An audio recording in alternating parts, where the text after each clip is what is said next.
Samarqand viloyati soliq boshqarmasi mutasaddilari barcha shahar va tumanlarda bo'lib, kichik va o'rta tadbirkorlik subyektlari vakillari bilan ochiq muloqotlar o'tkazmoqda.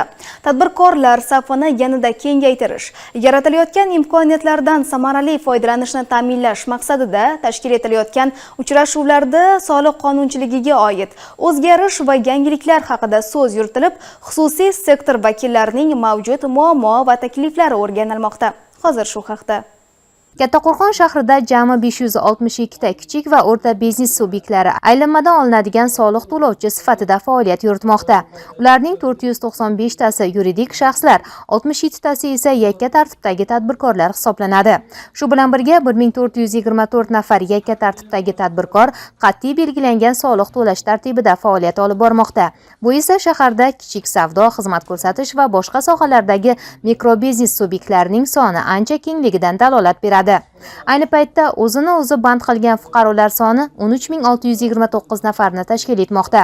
Bu raqam yurtdoshlarimizning mehnat bozoridagi faolligi, oilaviy va kichik hajmdagi xizmat turlariga talabning oshib borayotganligi hamda o'zini o'zi ish bilan ta'minlashga bo'lgan intilishi yuqoriligini ko'rsatadi.